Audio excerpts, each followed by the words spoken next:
अस्सलाम वालेकुम dear students, कैसे हो आप लोग। उम्मीद है कि आप लोग बिल्कुल ठीक ठाक हो गए। तो आज की इस वीडियो में चला हम लोग जो है वो केमिस्ट्री का प्रैक्टिस टेस्ट नंबर 1 को जो है वो डिस्कस करेंगे।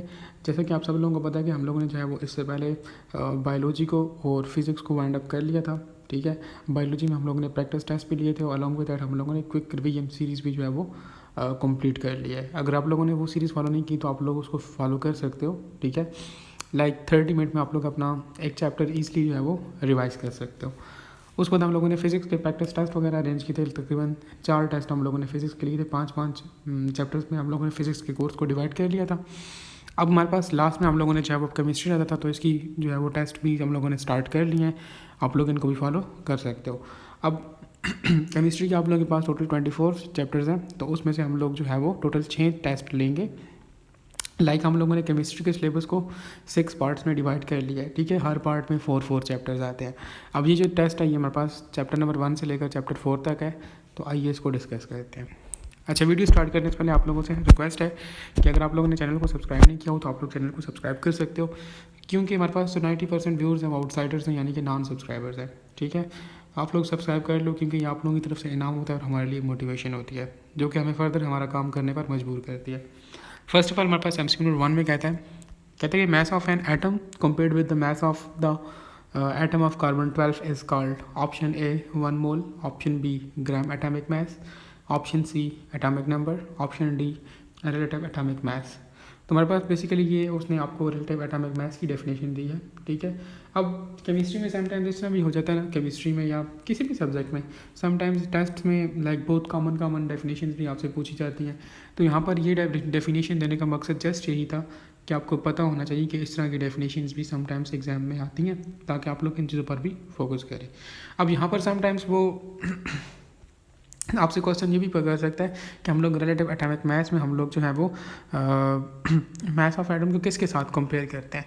तो हम लोग जो है वो mass of 1 atom of carbon 12 के साथ उसको कंपेयर कर रहे हैं। लाइक इसी एमसीक्यू को आपको थोड़ा चेंज करके भी दे सकता है, तो आप लोगों ने उस लिहाज से भी इसको अपने ध्यान में रखना है। नेक्स्ट हमारे पास एमसीक्यू नंबर 2 में कहता है लिमिटिंग रिएजेंट और the limiting reactants in the reaction. Option A which produce maximum number of the moles of the products, option B which produce minimum number of the moles of the products, option C which is used to calculate the order of reaction, option D में कहता है does not affect the amount of products।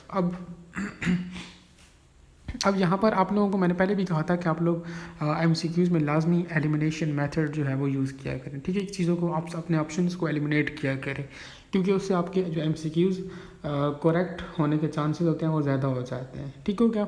अब यहाँ पर option सी और D तो बिल्कुल like match ही नहीं कर रहे स्टेटमेंट के साथ, क्योंकि हम लोग ऑर्डर ऑफ रिएक्शन को लिमिटिंग रिएजेंट से तो फाइंड नहीं करते। ठीक है, वो तो हम लोग सारे रिएक्टेंट से फाइंड करते हैं, उसमें आपको चाहे वो लिमिटिंग हो या एक्सेस हो। तो ऑप्शन सी तो गलत है। ऑप्शन डी में कहते हैं does not affect the amount of the product. तो ये तो ऑब्वियसली प्रोडक्ट पर तो इसका अफेक्ट होता है, क्योंकि ये तो रिएक्टेंट्स हैं। सो हमारे पास पीछे जो ऑप्शन ए और बी रह जाते हैं।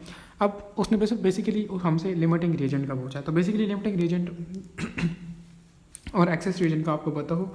लिमिटिंग रिएजेंट यानी कि जो कि अर्लियर कंज्यूम हो जाते हैं केमिकल रिएक्शन में।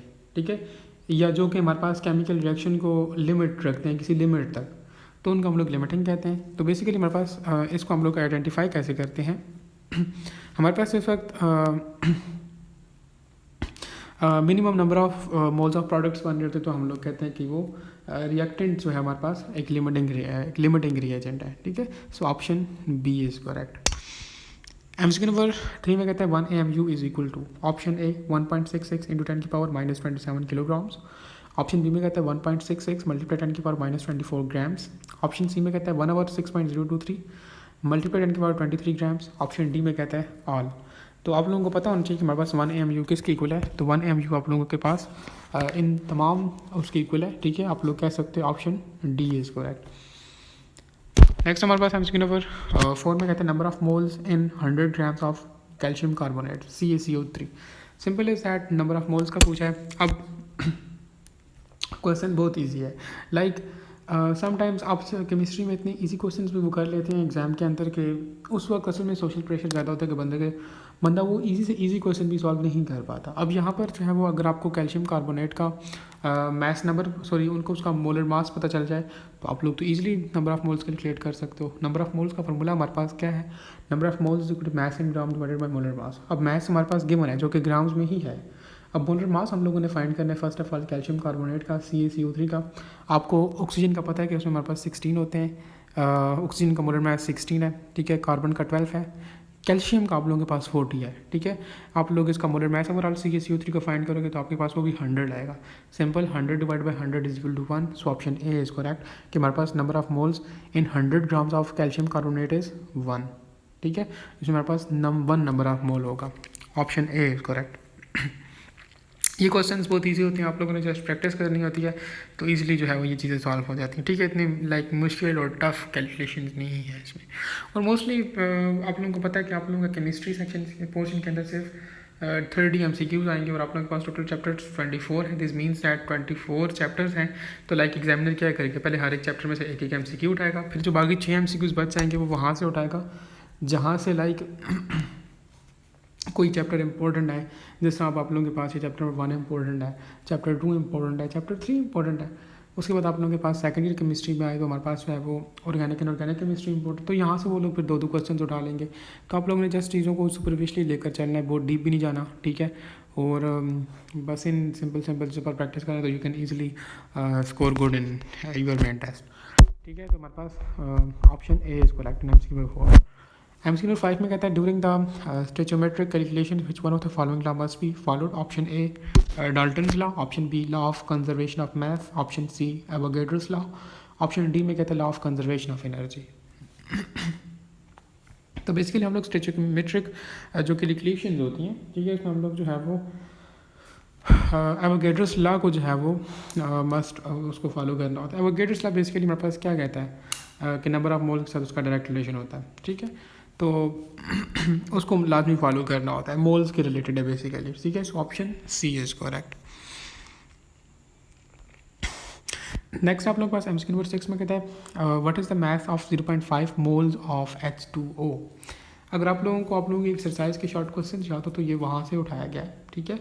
अब सिंपल मोल्स उसने दिए हुए हैं, ठीक है, आप लोगों ने मास फाइंड करना है, ठीक है। सिंपल इज दैट फार्मूला वही यूज़ होगा जो कि हम लोगों ने पिछले MCQ में जो है वो यूज़ किया था, जस्ट आप लोगों ने उसको रीअरेंज करना है, ठीक है। वही फार्मूला आप लोग लिख लोगे, number of moles is equal to mass in gram divided by molar mass. अब हम लोगों ने बेसिकली मास फाइंड करना है, तो सिंपल आप लोग क्या करोगे, number of moles multiply molar mass is equal to mass, simple. तो अब यहाँ पर मोल्स के मतलब 0.5 मल्टीप्लाई H2O का मोलर मास क्या होता है, 18 होता है। सिंपल आप 0.5 को 18 के साथ मल्टीप्लाई करोगे तो आप लोगों के पास जो आप लोगों का आंसर होगा या आप लोगों का जो मैथ होगा वो आ जाएगा, ठीक हो गया। अब यहाँ पर आप लोगों के पास जो है वो अगर आप लोग इसको 0.5 को 18 के साथ मल्टीप्लाई करो तो आप लोगों के पास जो आंसर आता है वो है 9। Option C is correct. MCQ number 7 में कहता है which contain highest percentage of nitrogen.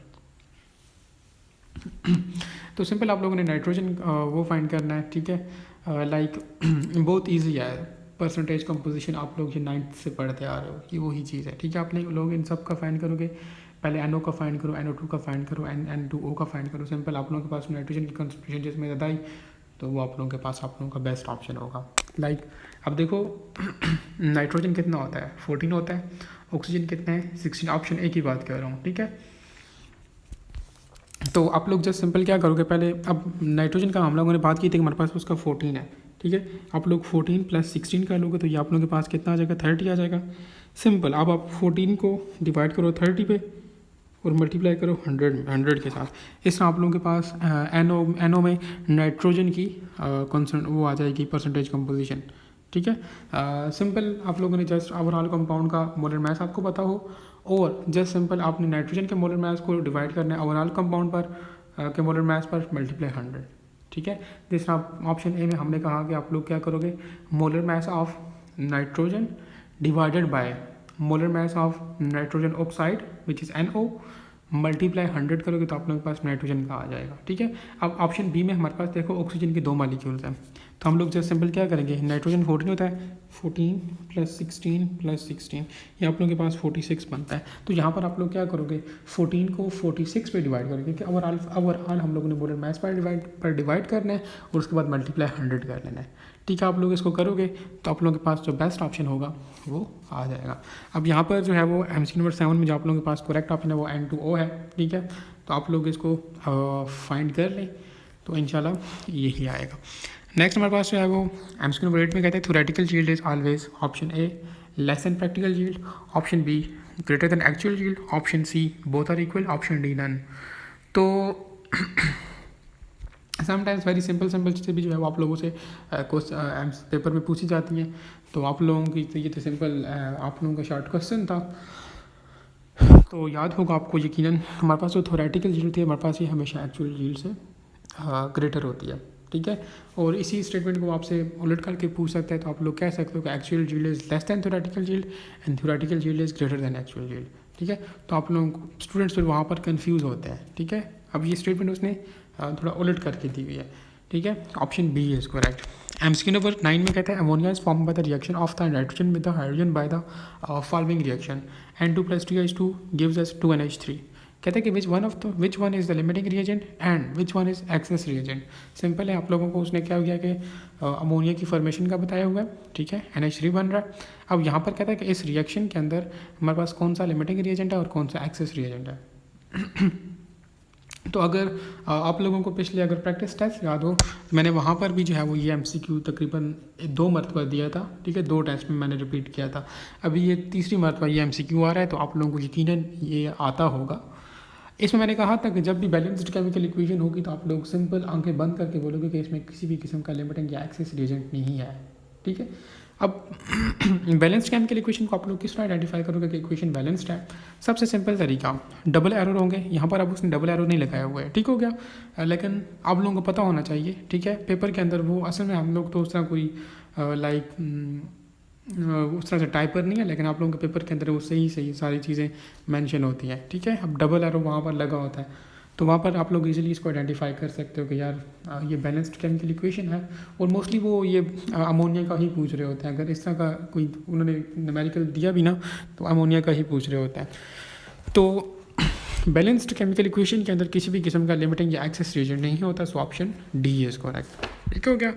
Next हमारे पास एमसीक्यू नंबर 10 में कहता है the percentage yield of a specific reaction is 100, then the reaction is considered to be option A excellent yield, option B amazing yield, option C very good yield, और option D में कहते हैं 100% yield. Simple है, हमारे पास जो है वो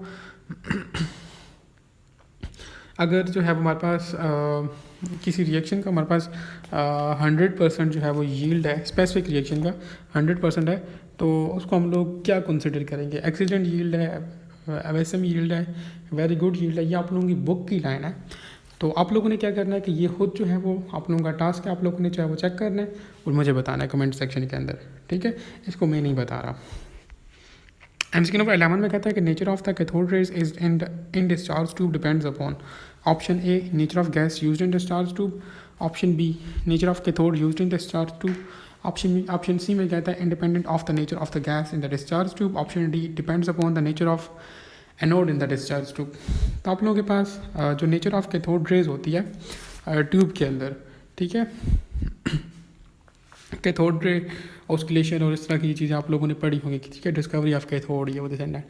तो उसमें हमारे पास जो है वो ये जो कैथोड रेज होती हैं इनकी नेचर हमारे पास जो है वो नेचर ऑफ गैस पर डिपेंड करती है, जो कि हम लोग डिस्चार्ज ट्यूब के अंदर यूज़ कर रहे होते हैं। तो हम लोग कह सकते हैं कि ऑप्शन ए इज़ करेक्ट।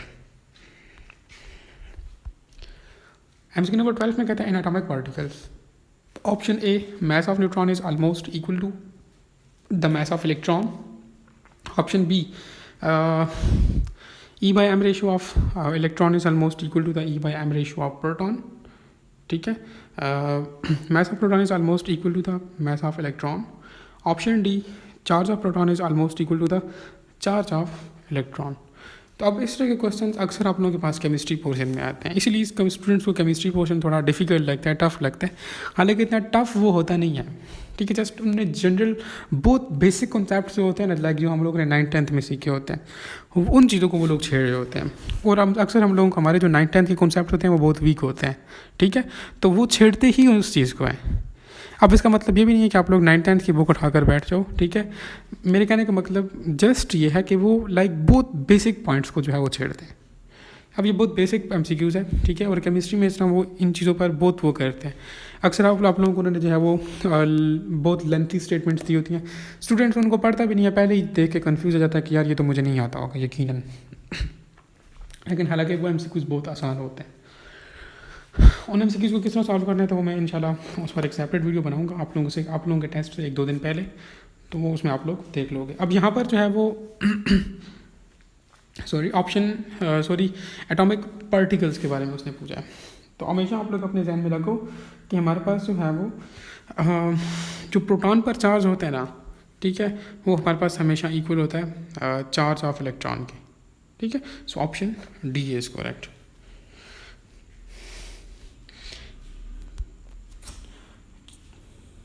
क्योंकि हमारे पास तो charge on electron and proton हमारे पास कितना होता है, हमारे पास 1.60 मल्टीप्लाई 10 की पावर -19 कूलम्स होता है, ठीक है। सो हम लोग कह सकते हैं कि charge of proton is almost equals the charge of electron. वो है कितना, 1.602 मल्टीप्लाई 10 की पावर -19 कूलम्स। तो ये आपको पता होना चाहिए। MCQ नंबर 13 में कहता है which quantum number tells us about the orientation of orbitals. Option A principal quantum number, option B azimuthal quantum number, option C spin quantum number, option D magnetic quantum number. तो orientation के बारे में आपको कौन सा quantum number बताता है, तो आप लोगों को मैग्नेटिक क्वांटम नंबर ओरिएंटेशन के बारे में बता रहा होता है, स्पिन आपको स्पिनिंग के बारे में बता रहा होता है, प्रिंसिपल आप लोगों को डिफरेंट लाइक शेल ऑर्बिट और ये उन चीज़ों के बारे में बता रहा होता है। अब ये जो क्वांटम नंबर वाला जो वो है ना टॉपिक, ये बहुत इम्पोर्टेंट है, ठीक है, मोस्ट इम्पोर्टेंट है। पहली बात तो ये कि आपको n फाइंड करना होता हो, l का पता हो, n की वैल्यू से हमारे पास l हमेशा एक नंबर कम होता है। इस तरह की जो बेसिक चीज़ें हैं वो आपको लाजमी पता होनी चाहिए, ठीक है। वो तो अब मैंने इस टेस्ट में नहीं दी, क्योंकि इसमें टेस्ट में जो बाकी जो बिल्कुल बेसिक चीज़ थी वो कवर करनी थी। इंशाल्लाह इसके बाद आप लोगों से फुल जब प्रैक्टिस टेस्ट होगा लाइक फुल सिलेबस जिसमें बाकी सब्जेक्ट्स भी होंगे, तो इंशाल्लाह उस चीज़ को मैं वहाँ पर प्रैक्टिस करवाऊँगा। अभी यहाँ पर जो आप लोगों के पास ऑप्शन है वो है ऑप्शन डी। MCQ नंबर 14 में कहता है which one of the following series line in the visible region. ये क्वेश्चन हर मरतबा जो है वो आपको देखने को मिला है तकरीबन हर एक टेस्ट में, चाहे वो फिजिक्स या केमिस्ट्री थी। तो इस रीजन्स को आप लोग याद कर लो, ठीक है। मैंने आपको ट्रिक्स भी बताई थी, आप लोग इनको किस तरह याद कर सकते हो। BV, ठीक है, यानी कि बाल्मर सीरीज, उसमें बाल्मर सीरीज होता है हमारे पास, वो विजिबल रीजन में लाई करता है, ठीक है। मैंने आपको LUV का बताया था, यानी कि आपके पास लेमन सीरीज़ में लेमन सीरीज जो है वो UV में लाई करती है, और बाकी तीनों सीरीज़ मेरे पास IR रीजन में लाई करती हैं, सिंपल एज दैट। अब यहाँ पर उसने विजिबल का पूछा है, तो BV यानी कि बाल्मर सीरीज़ हमारे पास जो है वो इसमें करेक्ट ऑप्शन है, option C is correct. MCQ number 15 में कहता है which one is true, sorry which is not true in the Bohr theory. ये MCQ मैंने आपको पहले भी दिया था। Option A can not explain the fine structure of hydrogen atom, option B can not explain the structure of atom other than hydrogen, option C can not explain the Zeeman effect, Zeeman और avalanche effect. ये इन दोनों effects को उसने explain नहीं किया, ठीक है। अब what is Zeeman effect and what is avalanche effect, ये आप लोगों का अपना टास्क है, आप लोग इसको देखो, बुक के अंदर सिंपल डेफिनेशंस लिखी हुई हैं। एक पता नहीं इलेक्ट्रिक फील्ड के बारे में होता है और दूसरा मैग्नेटिक फील्ड के बारे में होता है, तो ये आप लोग खुद देखो। ऑप्शन डी में कहता है it is accordance with the Heisenberg uncertainty principle. तो it is not accordance with the Heisenberg uncertainty principle, it is against, ठीक है, उसके अगेंस्ट था, ठीक है। हाइजेनबर्ग अनसर्टेनिटी प्रिंसिपल ने ये कहा था कि हम लोग मोमेंटम और पता नहीं दूसरी चीज़ क्या थी कि हम लोग उसको at the same time measure नहीं कर सकते। आई थिंक डिस्प्लेसमेंट था, एक्स था, क्या था, ठीक है। तो हाइजेनबर्ग अनसर्टेनिटी प्रिंसिपल ने ये कहा था, लेकिन बोहर ने कहा था कि हम लोग उसको कर सकते हैं। सो दिस मीन्स दैट कि हमारे पास बोहर थ्योरी जो थी वो हाइजेनबर्ग अनसर्टेनिटी प्रिंसिपल के अगेंस्ट थी। So option D is correct. MCQ number 16 में कहता है total energy of the hydrogen atom in its ground state 0, positive, negative, none. ये एमसीक्यू मैंने पहले भी आपको दिया था। आपको पता होना चाहिए कि हमारे पास जो एनर्जी होती है which is equal to -13.6 divide by n का स्क्वायर। अब देखो 13.6 के साथ क्या लिखा है माइनस, दिस मीन्स दैट हमारे पास total energy of hydrogen atom in its ground state कितनी होगी, क्या होगी, नेगेटिव होगी। ठीक है, तो ये आपको पता होना चाहिए। Option C is correct. MCQ number 17 में कहता है choose the correct arrangement of the various regions of the electromagnetic spectrum in terms of wavelength. Simple is that wavelength के अकॉर्डिंगली जो है वो इन चीज़ों को जो है वो आप लोगों ने अरेंज करना है। ठीक है, तो फर्स्ट ऑफ ऑल जो है वो हमारे पास जो है जो रेडियो वेव्स होती हैं उनकी वेवलेंथ सबसे ज़्यादा होती है, उसके बाद माइक्रोवेव्स, उसके बाद आईआर, उसके बाद विजिबल, और सबसे कम हमारे पास यूवी रेज की जो है वो वेवलेंथ होती है। तो ऑप्शन सी जो है वो आप लोगों के पास करेक्ट ऑप्शन है। ठीक है, ये आप लोग देख सकते हो। नेक्स्ट हमारे पास एमसीक्यू नंबर 18 कहते हैं कि which arrangement of the photon is in their decreasing energy of. तो अब डिक्रीजिंग एनर्जी का पूछ रहा है। ठीक है, तो हमारे पास जो है वो इसमें जो आपका पास करेक्ट ऑप्शन है वो है ऑप्शन बी, यानी कि एक्स रेज ये सबसे ज़्यादा होती है, उसके बाद यूवी की, उसके बाद विजिबल की, उसके बाद आईआर की। एक्स रेज की हमारे पास ज़्यादा होती है। ठीक हो गया, एनर्जी का पूछ रहा है, आईआर की सबसे कम है। Option B is correct. MCQ number 19 X rays are option A electromagnetic waves, option B atomic number, option C degree of ionisation, option D both A and C. अब स्टूडेंट्स ने कुछ जिनको तो बिल्कुल एग्जैक्ट पता होगा तो उन्होंने ऑप्शन ए को मार्क किया होगा, लेकिन जो स्टूडेंट्स कंफ्यूज होंगे उन्होंने ऑप्शन डी को मार्क किया होगा। लेकिन हमारे पास एक्स रेज जो है वो ये जस्ट हमारे पास इलेक्ट्रोमैग्नेटिक वेव्स हैं, सो ऑप्शन ए इज़ करेक्ट। ठीक है, नेक्स्ट हमारे पास एमसीक्यू नंबर 20 में कहता है electrons are distributed among the orbitals in such a way that to give the maximum multiplicity. Number of unpaired electrons की बात करें which is according to the option A Pauli's exclusion principle, option B Hertz rule, option C aufbau principle, and option D में कहता है octet rule. तो हमारे पास ये बेसिकली ये स्टेटमेंट है ये आप लोगों के पास हर्ट्ज रूल की है। समटाइम्स आपको इलेक्ट्रॉनिक कॉन्फ़िगरेशन दे रहा होता है किसी आप एलिमेंट की फाइंड करो, लेकिन समटाइम्स आप लोगों के पास जो 3 रूल्स हैं पॉली एक्सक्लूजन, अहूबो और हर्ट्ज, इनके बारे में पूछता है। सिंपल उनकी स्टेटमेंट देता है और कहता है कि हमारे पास ये कौन सा रूल है। ठीक है, तो वो उनकी स्टेटमेंट भी आपको लाजमी पता होनी चाहिए। एमसीक्यू नंबर 21 में कहता है विच इज़ इनकरेक्ट। ठीक है, option A second ionisation energy is higher than first ionisation energy, B third ionisation energy is lower than fourth ionisation energy, option C में कहते हैं first ionisation energy is lower than third ionisation energy, और option D में कहता है fourth ionisation energy is greater than fifth ionisation energy. इसमें से हम लोगों ने इनकरेक्ट को जो है वो मार्क करना है। तो अगर आप लोग जो है वो ऑप्शन डी को देखो, फोर्थ आयोनाइजेशन एनर्जी ग्रेटर नहीं है, fourth ionisation energy is lower than the fifth. ठीक है, तो ये आपको पता होना चाहिए। ठीक है, ये आयोनाइजेशन एनर्जी का फर्स्ट कौन सी ज़्यादा है कौन सी कम है, तो इस तरह की ये चीज़ें एमसीक्यूज आते हैं। समटाइम्स लाजमी नहीं कि आपको इस तरह से स्टेटमेंट्स भी दे सकते हैं, लेकिन समटाइम्स आपसे क्वेश्चन इस तरह भी करता है। मैंने आपको ये पहले ही बताया था कि which one the following has highest first ionisation energy या हाईएस्ट सेकंड आयोनाइजेशन एनर्जी। तो ये आप लोग देखें, बुक में क्लियर कट ये चीज़ें लिखी हैं, मेंशन है, तो समटाइम्स वहाँ से भी एमसीक्यूज आते हैं। एमसीक्यू नंबर 22 में कहता है bond will be ionic when the electronegativity difference of the bonded atom is option A equals to 1.7, option B greater than 1.7, option C less than 1.7, option D no specificity exist. तो आप लोगों के पास ionic bond कब बनता है यार? Ionic bond आप लोगों के पास उस वक्त बनता है जब आप लोगों के पास जो इलेक्ट्रोनेगेटिविटी डिफरेंस होता है वो 1.7 से ग्रेटर होता है, तो आयोनिक बनता है। अब आप लोगों का टास्क है, आप लोग मुझे कमेंट सेक्शन के अंदर बताओ, अगर इलेक्ट्रोनेगेटिविटी डिफरेंस लेस देन 1.7 हो तो फिर कौन सा बॉन्ड बनता है? ये आप लोग कमेंट सेक्शन के अंदर मुझे आप बताएं। एमसीक्यू नंबर 23 में कहता है कि which one of the following hybridization can explain the shape of BeCl2। Simple is that, आप लोगों के पास भी टेबल है वेस्पर थ्योरी में, आप लोग उस टेबल को याद करो, मैंने आपसे पहले भी कहा था, वहाँ से एमसीक्यूज आते हैं। तो हमारे पास जो है वो जो BeCl2 होता है उसमें sp हाइब्रिडाइजेशन होती है। ठीक है, option B is correct.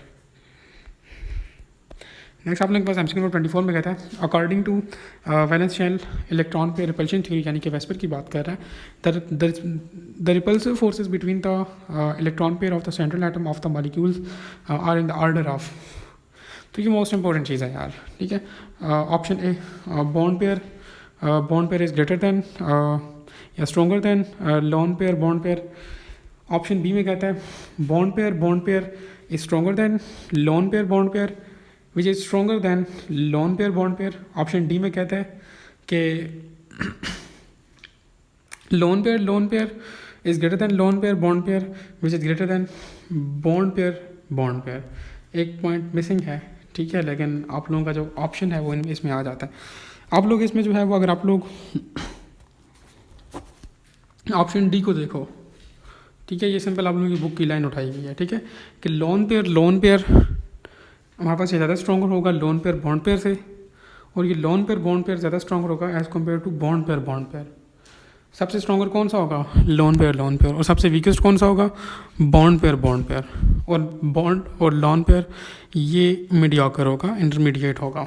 Option D is correct. MCQ number 25 VSEPR theory helps to explain. Option A attraction between the atoms, option B size of molecules, option C nature of bond and option D में कहता है shape of molecules. तो VSEPR theory ने हमारे पास क्या चीज़ explain की थी बेसिकली उसने आप लोगों के पास शेप ऑफ मॉलिक्यूल्स को एक्सप्लेन किया था, ठीक है। Option D is correct. MCQ number 26 में कहता है in the compound of carbon dioxide and water the hybridization and oxygen is respectively. Simple हमारे पास जो कार्बन डाइऑक्साइड होती है इसमें हमारे पास sp3 हाइब्रिडाइजेशन होती है, sp3 नहीं होती, sp2 हाइब्रिडाइजेशन होती है। कार्बन डाइऑक्साइड के अंदर हमारे पास ऑक्सीजन sp2 हाइब्रिडाइज्ड होता है और वाटर के अंदर sp3 हाइब्रिडाइज्ड होता है। अगर ये आप लोग ऑप्शंस को देखो तो sp2 sp3 option B is correct, ठीक है। यानी कि हमारे पास कार्बन डाइऑक्साइड के अंदर ऑक्सीजन sp2 हाइब्रिडाइज्ड होता है और वाटर के अंदर ऑक्सीजन sp3 हाइब्रिडाइज्ड होता है। Option B is correct. MCQ number 27 में कहता है the bond angle of the water is 104.5। कहते हैं कि which is due to. Option A repulsion between the lone pair and bond pair, option B sp3 hybridization of oxygen, option C bonding of H2O, option D में कहता है high electronegativity of oxygen. तो basically हमारे पास ये repulsion की वजह से होता है लॉन पेयर और बॉन्ड की पेयर में। Option A is correct. MCQ number 28 में कहता है which one of the following gives the correct arrangement of the compounds involved based on their bond strength. तो ये बेसिकली जो है वो आप लोगों के पास अगर आप लोग इसको देखो उसने पूछा है कि arrangement of the compounds involve based on their bond length. तो बॉन्ड लेंथ की बेस पर जो है वो आप लोगों ने इसको वो करना है। आप लोग हमेशा अपने ध्यान में रखो कि बॉन्ड स्ट्रेंथ हमारे पास इस वक्त डिक्रीज़ होती है, ठीक है, as the size of halogen increase from fluorine to iodine, ठीक है। आप लोग ये पॉइंट लिखो अपने पास, bond strength decreases as size of halogen increases from fluorine to iodine, ठीक है। तो अगर आप लोग जो है वो ऑप्शन ए को देखो फ्लोरीन क्लोरीन ब्रोमीन आयोडीन, यानी कि फ्लोरीन टू आयोडीन ये वो अरेंजमेंट है। Option A is correct. MCQ number 29 में कहता है the molecular orbitals are filled according with option A poly exclusion principle, option B हर्न्स rule, option C आउटबर्ग principal and option D all of these.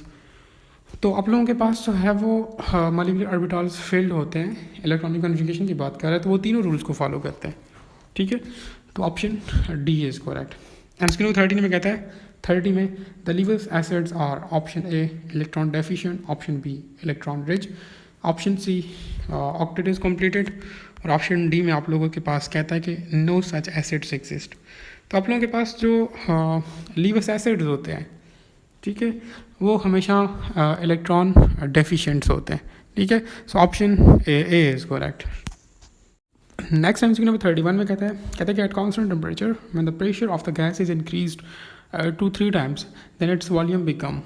तो अब देखो कहता है कि एट कॉन्स्टेंट टेम्परेचर कब कॉन्स्टेंट था, आप लोगों को अगर लॉज याद हो, बॉयल्स लॉ और चार्ल्स लॉ, तो हम लोगों ने बॉयल्स लॉ में कहा था टेम्परेचर कांस्टेंट होता है, और उसकी स्टेटमेंट क्या थी, मैंने आपको वहाँ पर भी कहा था कि आप लोग इसको याद रखो कि Boyle was a VIP person, V stand for volume, I stand for inversely related to, P stand for pressure, VIP, ठीक है।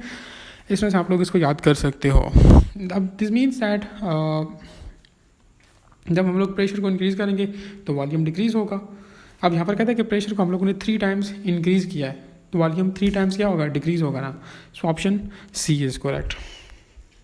एमसीक्यू नंबर 72 में कहता है gas is enclosed in a container of the 20 centimetre cube with moving piston. According to the kinetic molecular theory of the gases, what will be the effect on freely moving molecules of the gas if the temperature is increased from 20 to 100 centigrade? Option A, colliding capability of the molecule will become lower. Option B, pressure will become half. Option C, temperature has no effect on freely moving molecules. Option D में कहता है volume will be increased. कहते हैं कि a gas is close in the container. तो अगर आप लोगों को जो है वो यही चार्ल्स लॉ याद हो, तो हम लोगों ने उसमें कहा था कि हमारे पास इस वक्त हम लोग टेम्परेचर को इंक्रीज़ करते हैं एट कांस्टेंट प्रेशर, ठीक है, तो हमारे पास जो है वो वॉल्यूम जो है भाई वो भी इंक्रीज़ होता है, V is directly proportional to T, अगर आप लोगों को चार्ल्स लॉ याद हो तो, ठीक है। दिस मीन्स दैट अब देखो उसने टेम्परेचर को इंक्रीज़ किया, आप लोग लास्ट लाइन में देखो कहते हैं if temperature is increase from 20 degree to 100 degree, this means that temperature को उसने इंक्रीज़ किया है, तो हमें पता है कि अब जब टेम्परेचर इंक्रीज़ होता है तो वॉल्यूम इंक्रीज़ होता है। So we can say that option D is correct कि volume will be increased. Option D is correct.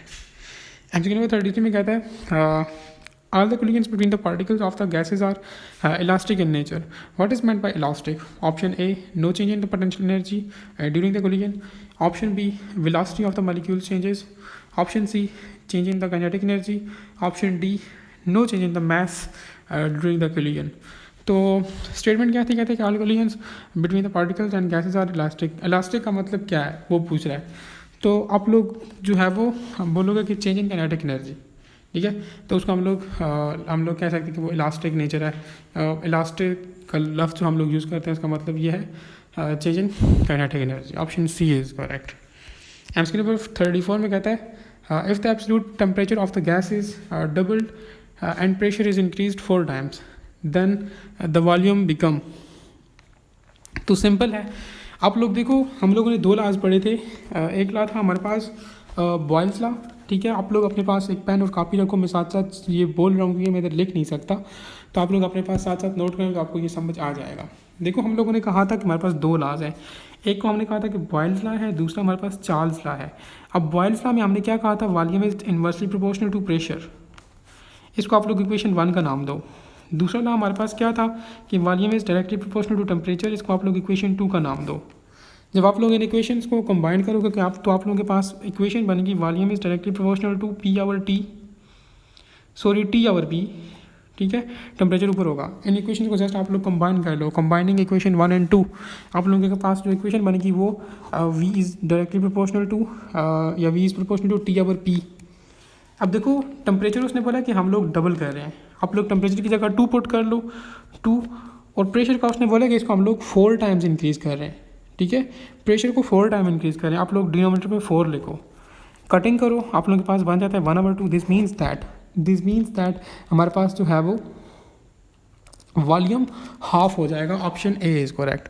अगर आपको समझ नहीं आई आप वीडियो को दोबारा रिवाइंड करो और दोबारा सुनो, बहुत आसान है, ठीक है। नेक्स्ट हमारे पास एमसीक्यू नंबर 35 में कहते हैं, हर मरतबा ये मैं एमसीक्यू देता हूँ, आप लोग इसको अपने ज़हन में बैठा लो यार। कहते हैं कि real gases deviate from an ideal behaviour at high temperature only, option B high pressure only, option C high pressure low temperature, और ऑप्शन डी में कहता है low pressure and high temperature. तो हमारे पास रियल गैसेस आइडियल बिहेवियर से कब deviation show करती हैं, हाई प्रेशर और लो टेम्परेचर पर। Option C is correct.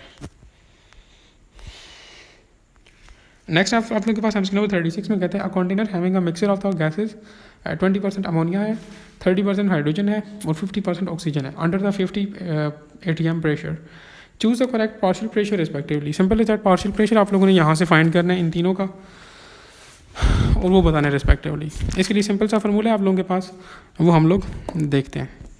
आप लोगों के पास जो फार्मूला है, formula for finding the partial pressure of the gases, आप लोगों के पास सिंपल, आप लोग जो गैस है पहले आप लोग एक गैस का फाइंड करोगे ना। फॉर एग्जांपल आप लोग अगर NH3 का फाइंड कर रहे हो, आप लोग क्या करोगे कि NH3 का परसेंटेज लिखोगे। अब जिस तरह यहाँ पर NH3 की परसेंटेज कितनी की दी हुई है 20% NH3, आप लोग लिखोगे 20 divided by overall total percentage कितनी है हमारे पास, देखो 20 इसकी है, 30 H2 की है और ऑक्सीजन की 50 है, तो ये टोटल हमारे पास 100 बन जाता है। हम लोग इसको डिवाइड करेंगे टोटल पर और मल्टीप्लाई करेंगे जो पार्शियल प्रेशर है या टोटल प्रेशर हमें गिवन है। पार्शियल प्रेशर तो हम लोगों ने सॉरी फाइंड करना है, जो टोटल प्रेशर गिवन है उसके साथ हम लोग जैसे इसको मल्टीप्लाई करेंगे तो हमारे पास मल्टीप्लाई 50 हो जाएगा, आप लोग देख सकते हो।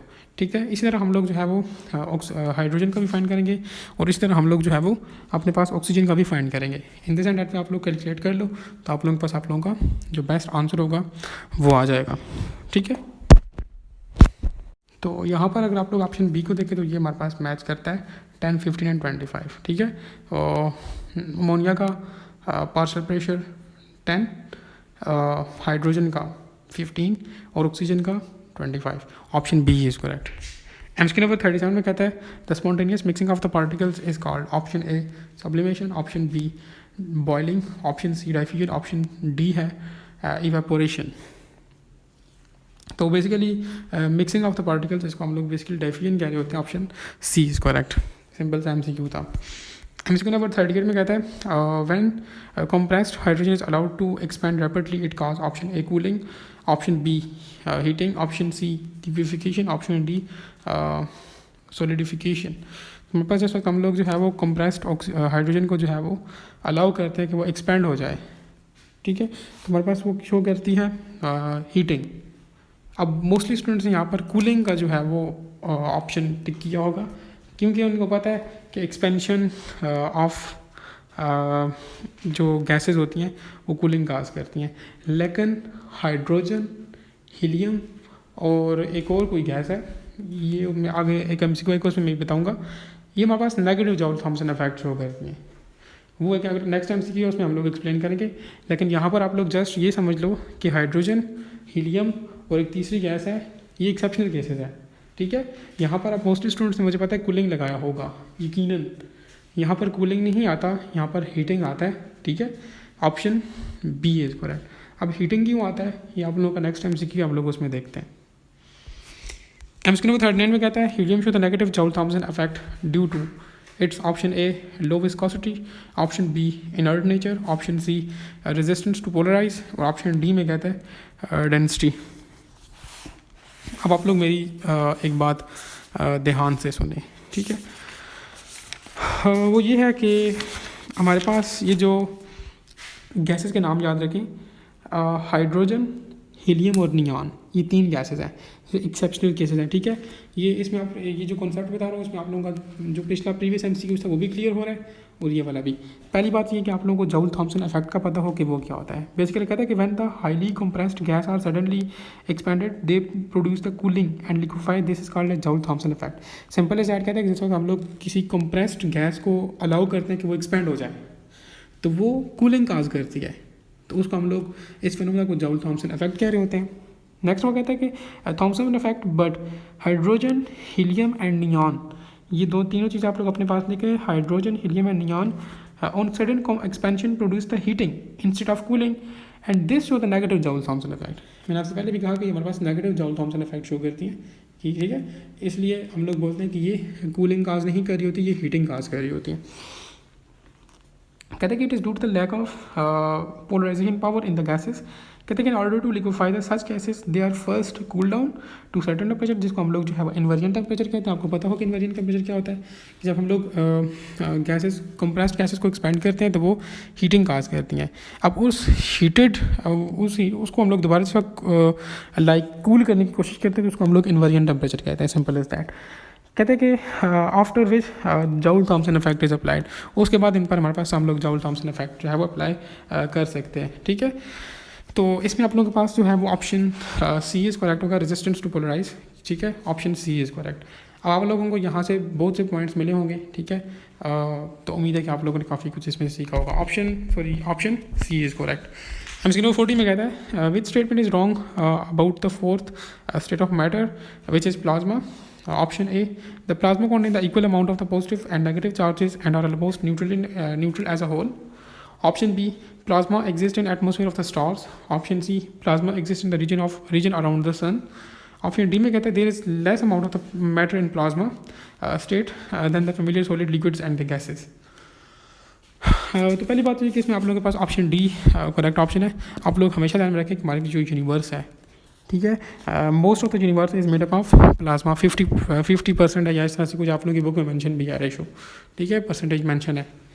तो ओवरऑल यहाँ पर ऑप्शन डी में उसने बोला कि लेस अमाउंट है हमारे पास प्लाज्मा की, लेकिन लेस नहीं है हमारे पास, मोस्ट ऑफ द हमारे पास जो मैटर है यूनिवर्स के अंदर वो प्लाज्मा है, ठीक है। So option D is correct. अब यहाँ पर इस टेस्ट में मैंने आपको कुछ स्टेटमेंट वाले MCQs थे, मोस्टली स्टेटमेंट वाले थे। वजह क्या थी? ताकि आप लोग का कॉन्सेप्ट थोड़ा बहुत क्लियर हो जाए, क्योंकि ये जो रट्टे वाली चीज़ें ये तो आप लोग खुद भी कर सकते हो, लेकिन जो कॉन्सेप्ट होता है लाइक अभी आप लोगों ने जैसे ये जॉल थॉमसन इफेक्ट का देखा होगा कि हमारे पास हाइड्रोजन, हीलियम और नियॉन हमारे पास ये negative Joule Thomson effect show करती हैं। ये कूलिंग काज नहीं करती, जब हम लोग इनको एक्सपेंड करते हैं ये हीटिंग काज करती हैं, ठीक है। तो इस तरह से और भी कॉन्सेप्ट आप लोगों ने काफ़ी कुछ सीखा होगा। मकसद यही था कि बस आप लोग जो है वो मैक्सिमम टू मैक्सिमम चीज़ें जो है वो अपने इन टेस्ट के थ्रू कवर कर सको, ठीक है। तो कोशिश यही होगी कि हमारे जो नेक्स्ट टेस्ट भी होंगे ये बिल्कुल हम लोग लाइक प्लान करके बनाते हैं, वैसे ही नहीं इधर उधर कॉपी पेस्ट कर लेते, ये पूरी प्लानिंग से बनते हैं टेस्ट, ठीक है। वैसे नहीं है कि हम लोग कहीं से भी MCQ उठा कर देते, जो पॉइंट इंपॉर्टेंट होता है MCQ पॉइंट ऑफ व्यू से जिसके आने के चांसेस होते हैं, जस्ट वही पॉइंट जो है वो हम लोग आप लोगों को जो है वो यहाँ पर टेस्ट में दे रहे होते हैं।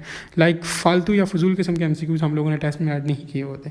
ये सारे वही MCQs होते हैं जो कि इंपॉर्टेंट होते हैं, या वो कॉन्सेप्ट्स होते हैं जो कि एक स्टूडेंट को लाजमी पता होने चाहिए, ठीक है। तो उम्मीद है कि आप लोगों ने काफ़ी कुछ सीखा होगा। अगर वीडियो अच्छी लगे तो आप लोग प्लीज़ यार इसको सब्सक्राइब कर लो, ठीक है, क्योंकि ये आप लोगों की तरफ से इनाम होता है और हमारे लिए तो मोटिवेशन होती है, ठीक है। कोई क्वेश्चन कोई क्वेरीज हो तो आप लोग कमेंट सेक्शन के अंदर कर सकते हो। Thank you.